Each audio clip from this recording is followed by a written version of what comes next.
Pharmacy में स्वागत है। मैं मनीष गर्ग आज आपके लिए स्पेशल वीडियो लाया हूँ। आज हम आपको बताएंगे कि फार्मासिस्ट रजिस्ट्रेशन और डिप्लोमा सर्टिफिकेट और ड्रग लाइसेंस में क्या अंतर होता है।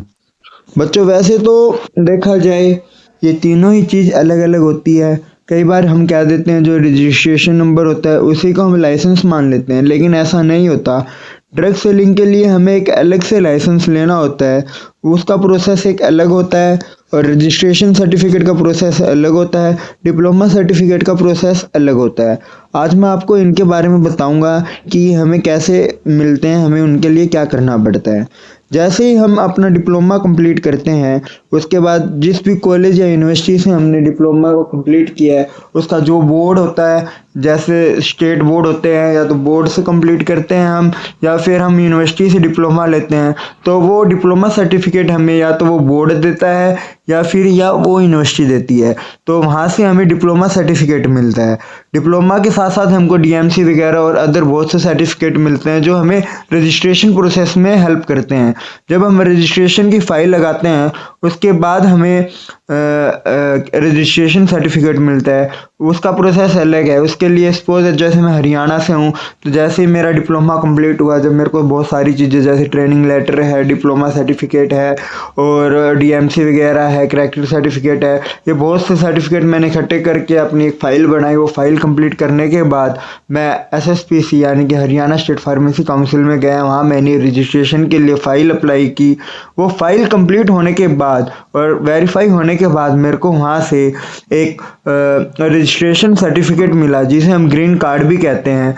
वो ग्रीन कार्ड हमें वहाँ स्टेट फार्मेसी से मिलता है। उसके अंदर हमें हमारा रजिस्ट्रेशन नंबर मिलता है। फार्मासिस्ट का एक रजिस्ट्रेशन नंबर होता है, वो बहुत ज़रूरी होता है। उसी ग्रीन कार्ड के बेसिस पे ही हमें आगे ड्रग सेलिंग लाइसेंस मिलता है। अदरवाइज हमको ड्रग सेलिंग लाइसेंस नहीं मिलेगा अगर हमारे पास ये ग्रीन कार्ड नहीं होगा।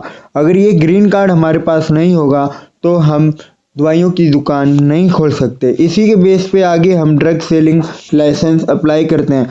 आगे भी एक मैं आपको बात बताना चाहूँगा। ड्रग सेलिंग लाइसेंस भी दो प्रकार का होता है, एक होलसेल और एक रिटेल। वो लाइसेंस हमें कौन देता है?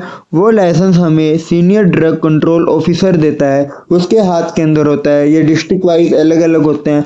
हर डिस्ट्रिक्ट का सीनियर ड्रग कंट्रोल ऑफिसर अलग होता है। हर एक, जैसे मैं हिसार से हूँ तो हिसार का अलग होगा, फतेहाबाद का अलग होगा। डिस्ट्रिक्ट टू डिस्ट्रिक्ट ये वेरी करेगा। Senior drug control officer, senior drug control officer ही हमें ड्रग सेलिंग लाइसेंस देता है। आप चाहे हॉस्पिटल में जॉब कीजिए, चाहे आप अपनी खुद की फार्मेसी खोले, अगर आप ड्रग सेलिंग लाइसेंस के लिए फ़ाइल अप्लाई करेंगे तो उसके लिए आपको पहले आपका ग्रीन कार्ड चाहिएगा। उस ग्रीन कार्ड के साथ साथ आपकी जो बेसिक जैसे आईडी होगी आपकी, और आपका ग्रीन कार्ड हो गया, कॉलेज की डीएमसी वगैरह होगी, वो बहुत सी चीज़ें उस फाइल के लिए भी होता है। वो प्रोसेस अलग है। ड्रग सेलिंग लाइसेंस का प्रोसेस अलग है। मैं आपको फिर से बता रहा हूँ, ड्रग सेलिंग का प्रोसेस अलग है और जो आपका रजिस्ट्रेशन सर्टिफिकेट के लिए प्रोसेस है वो अलग है। कई बार क्या होता है, बच्चों के मन में डाउट आया होता है कि सर जो ग्रीन कार्ड है क्या वो ही ड्रग सेलिंग लाइसेंस होता है? ऐसा नहीं है। जो ग्रीन कार्ड है वो आपका रजिस्ट्रेशन नंबर है, उसी के बेस पे आपको आगे आपका ड्रग सेलिंग लाइसेंस मिलेगा। आज की जानकारी इतनी ही। मैं उम्मीद रखता हूँ कि आपको ये जानकारी बहुत पसंद आई होगी। Thank you for watching this video.